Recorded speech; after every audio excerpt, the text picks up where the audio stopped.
Hello and welcome back to this museum where, as you guys can see behind me, things are looking absolutely awesome. The bend pack auto stackers are now in use, as you can see. We still need a few more of the cars to come back to this museum so we can get them up in the air, get some cars underneath and use them as they were fully intended. But for now, the cars are looking rather awesome. Obviously we've got the Heritage RS down at the end, the Clio looking rather out of place, the M3 and the wonderful Aston Martin GT8.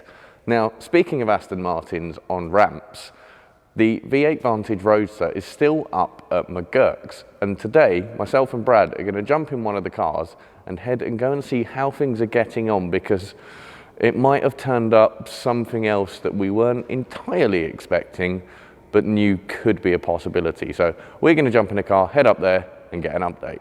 As you guys have had a quick look around already from the intro, and I think, Brad, if you pan around, I just want to point out, seeing as we are off to McGurk's, there is no blue DBS here at the museum, as some of you guys expected. And I guess the most appropriate vehicle to take up probably would be the Aston Martin GT8. However, it is so clean, I'd feel quite guilty getting it dirty today. So there's only one car that currently isn't clean, and it's the GR Yaris. So we're going to be hopping in that and getting on the road. First things first, time to unplug the C-Tech smart charger. So just up in the very dirty boot, that's what happens this time of the year. And just under here there is a quick release connector. Right, Tom, let's fire up the Yaris. There we go, straight into life. Let me come round and we'll take it straight over to the shutter, ready to hit the road. This thing just looks so cool, especially with the dirt on it. You can't beat a dirty, rally-inspired sports car. We're making good progress, obviously, in the little GR Yaris. I really don't know why we don't take this out on more occasions. It's such good fun. The ride is fantastic. All of the controls are so well judged in terms of their weighting, and it's just huge fun, as we've once again been finding out this morning, Brad. Yeah, it's good. And for this thing as well, just motorway cruising, 70 miles an hour, it's actually really nice. It's really quiet, it's really comfy, it's very economical. Yeah. I think the range for fuel has actually gone up as well. It has. As we're cruising along, the range has been improving. It just makes me so sad that, as Tim has recently announced, this is soon to be departing the garage and leaving us. Everything we're driving seems to be going at the moment. It is. Maybe we just shouldn't touch any more cars. Maybe not, but I've got a feeling, Tim being Tim, there'll be some very suitable replacements coming in the near future, so watch this space. Not far to go then until we arrive at McGurk's, and we've got some lovely British B roads. And the sun is shining. It's a lovely day, a little bit cold, but the sun is out, and we get to listen to the Yaris purr and the Eventuri intake. Yes, which sounds, I don't know if the guys can hear it coming through on the video, but hopefully. Those whistles are hilarious, and it's actually really loud from outside. Yeah, these roads are lovely. They are. They look a little bit greasy, but what we're in sport at the moment. We're in sport, so we've got the rear bias, and this is the perfect car for these roads, or are these the perfect roads for this car? I don't know which is right, maybe but both. Either way, it works. It's the right amount of power, it's the right amount of grip. You can enjoy the car, you can get it through the revs, and it's just an absolute riot, and just reminds me how much I'm going to miss this thing. But as you said, we're around the corner, literally 4 minutes and we'll be there, and we can find out what's going on with the Vantage Roadster. Sheep! We can see sheep. Not that that means we're nearby, but we happen to also be coming onto the road where McGurk is whilst there's sheep. We are. This all feels very familiar. It really wasn't that long ago. Those speed bumps, I remember them. But you had a very different experience with those in the Vantage. Oh yeah, because you were in the G-Wagon, so I was in the G-Wagon. Wouldn't have touched them. I did feel them in the Vantage. I did exactly what I just did in this and plowed straight over them, because Radica, I can see a lovely bright yellow. Is that a V12 Vantage there? Wow. That is beautiful. Okay, so I think we're going to have a quick look around that and see if there's anything new here from when we were last here. But first things first, workshop's just over here. Let's go and find out what exactly has happened with the V8 Roadster and, well, more crucially, just how much more it's going to cost. And we have made it here to McGurk's, and, well, the wheels are off for a start. Two of them are off. Two of them, and if we come round, there's a bit more than that as well. Let me just make sure I don't walk into anything. Here, you will see things are looking a little bit different. Kind of bare. A bit bare. Currently, the entire engine is actually being supported by just this one bolt here on the engine support there, because obviously the guys have had a lot of this off. And, well, if we come around, we've got bits laying around here. We've got the brake disc here. Hubs and things, yeah. But the reason why we're here for the update and what's caused us this issue is just over here. So this is the subframe here, and these are going to be the lower arms. Now, these are brand new ones. This has all been put back together and is ready pretty much to go on the car and get that back together. However, we have the old ones just over here. And these have been a nightmare for the guys here because the bushes actually seized in those lower arms. And they're non-replaceable. Unfortunately, the only way to do it is an entire new arm, which is what we've had to go for. Also, we have the track rod end, which gave them quite a bit of trouble as well. And as you guys can see, the bolt required some cutting. And lastly, whilst we were here, one of the things the guys picked up on was the thermostat needed replacing. And, well, you can see what's gone wrong there. The rubber seal has perished, come away, and the water is just continuing to flow around the system, and it's never fully getting up to temperature. So all of these have had to be addressed, and we thought it'd be really cool to come and see the car, well, in the state that it is. And in a moment, we're going to get it up on the ramp so we can see underneath, now that all of this is missing. And, well, more crucially, I think what we wasn't expecting was, I mean, we knew this was a possibility. It's a common Aston problem. But what we wasn't expecting was the additional cost. Those two arms, as a result of the bushes coming as a whole, it's about another £1,000 on top. So this is certainly going to be a costly service, but it's all needed in getting this thing back to its former glory and where it deserves to be.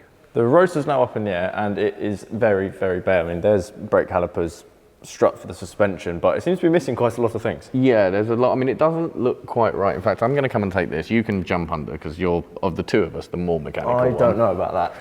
I mean, I didn't say you're a mechanic. I just said more mechanical. Yeah. Well, one thing I do know that has been replaced is the timing cover. Yes. Which was obviously leaking. It had a leak in, I think, these 3 bolts. Yes, that was dripping all over the Shmeemobile floor. So thankfully, that's now been resolved. That's less things to clean, right? Yes. But yeah, it's weird seeing subframe out and a lack of everything. It is, yeah. I mean, coming around here, I mean, normally there'd be, you know, a wheel, a brake disc. You know, obviously we've still got the damper strut there, but there's a lot missing.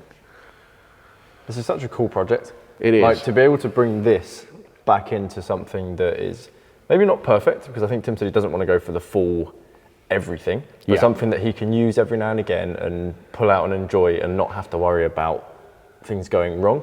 It's future-proofing. Exactly. It's to make sure that in the future we can get this out and enjoy it exactly how it should be. Knowing that it will be turnkey, and crucially, knowing that it will be able to go to an event and look as good as it should. So cool.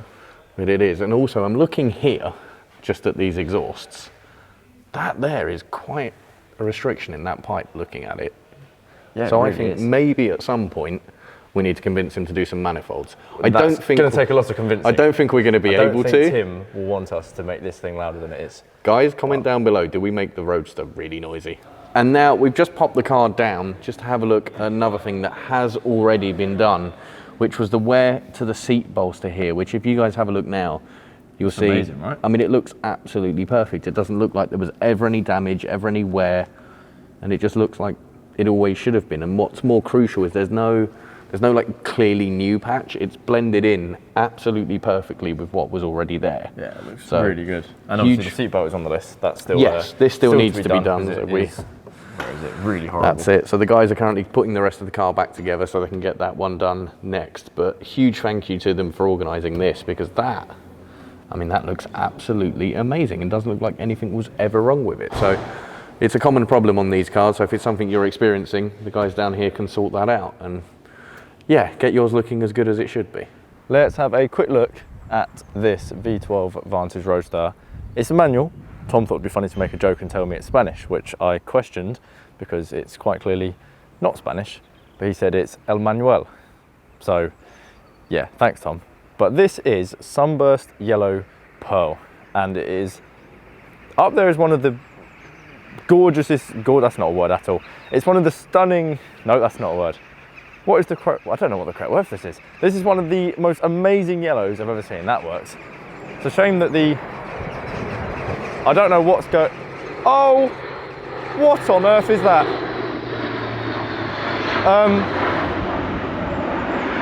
Yeah, that has fully interrupted my clip, but that's pretty cool. I think we're gonna have to get the flight radar app out and see if we can figure out what that was. But anyway, here's the sun, and this color is just insane. As I was trying to say, one of the prettiest yellows I've ever seen.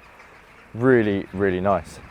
Sorry, so that was a Royal Air Force Airbus A400M. Wow. Taking off from Bryce Norton and no idea where it's going. Yeah, anyway. That direction, and it fully interrupted me, but kind of cool. That makes a cool clip.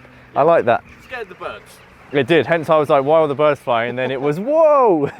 Yeah, this is really, really nice. V12 Vantage. Inside, where are we? Manual, which is key, and it's convertible. So for weather like this, where it's only a little bit cold, and the sun is out, and actually fairly nice in the sun, quite warm, this has got to be an absolute riot to take for a drive. Anyway, I think we're going to run into the showroom and see if there is anything nice inside. Welcome back to the showroom here at McGurk's, where you join me next to a very lovely Aston Martin Rapide. I've always been a huge fan of these things. I mean, anyone who knows me knows I love estate cars, and I love four-door versions of things that shouldn't really be four doors. So what's effectively a four-door DB9 is always going to stand out to me. But one thing that I do love about these is the glass when you open the doors. And if you've never seen one of these, it's really cool. Because obviously this is all glass. If you was just to open that, it would probably go a little bit wrong. So Aston Martin have thought of that. And just as you grab the handle, both windows drop down to make sure that no damage is going to occur. That's really cool. It is really cool. And well, I probably need to walk away from this before I get too tempted.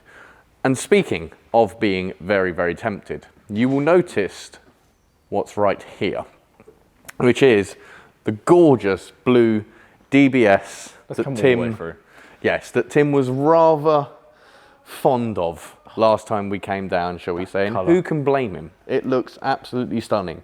However, I do have some bad news.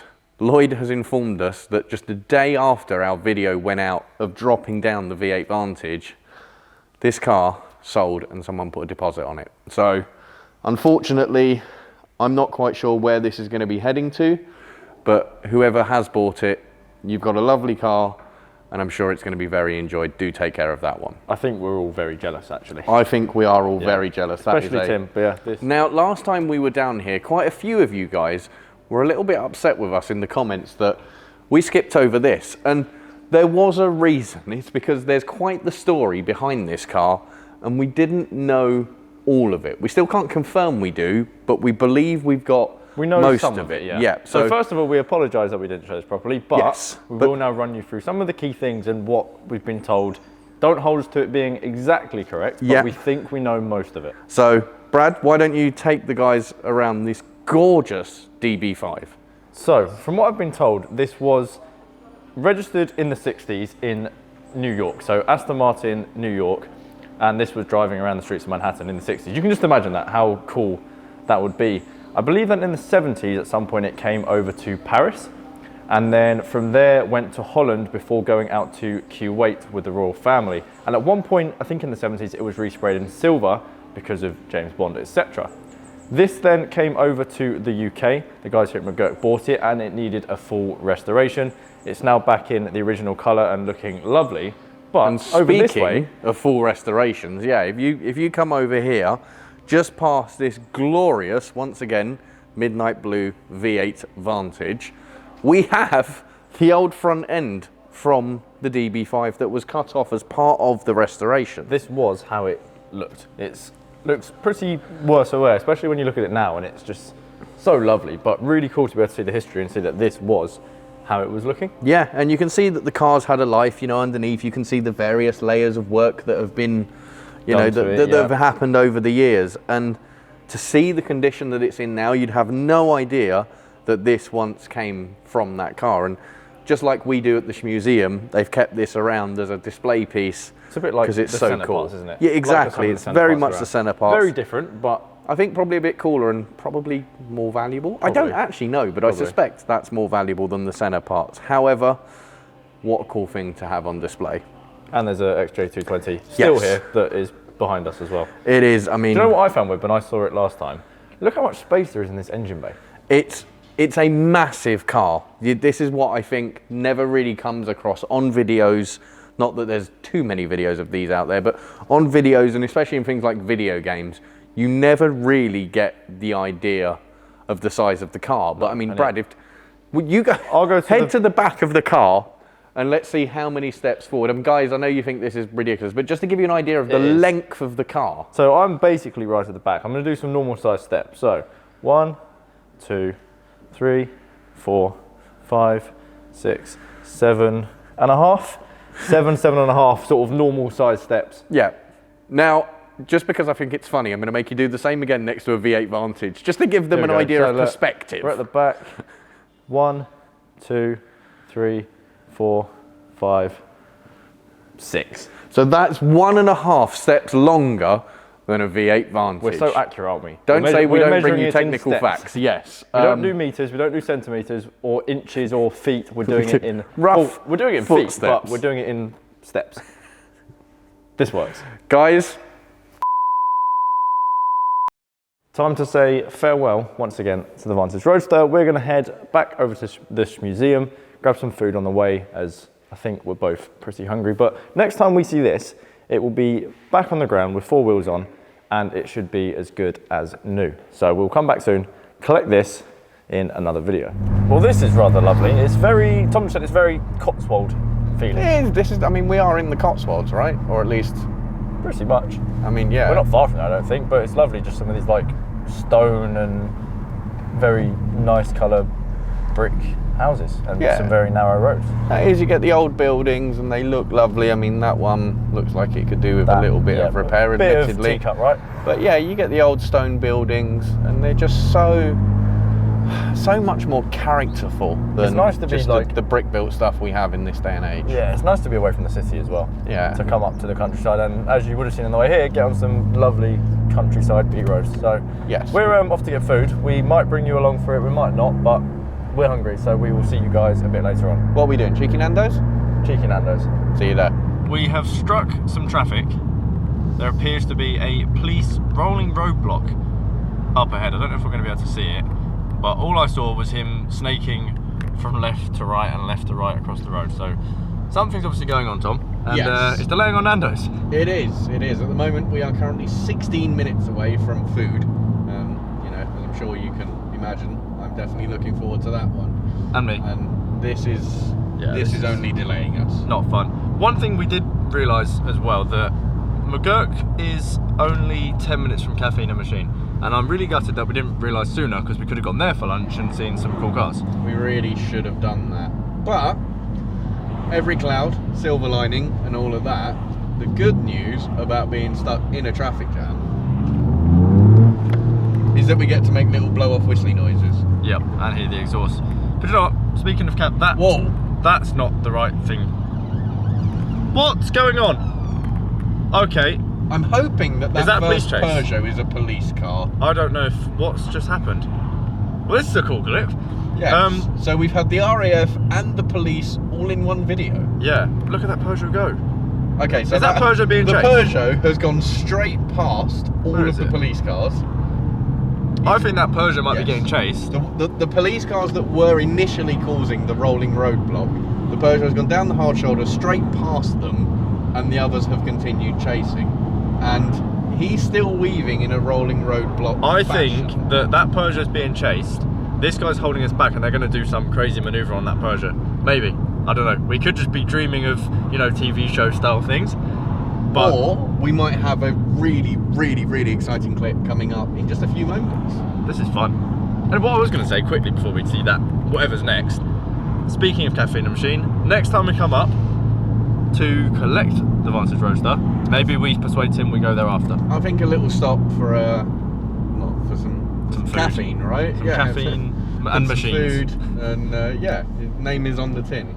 Anyway, I hate to use the let's see what's happening a little bit later. Yeah. Tom, that sign says Silverstone. Where are you taking us? You know, I said we were going to get some food. Am I lied? Are we not? We're going for a track day. Not a track day, but Look. I'm partly thinking that we're in a Shmeemobile, right?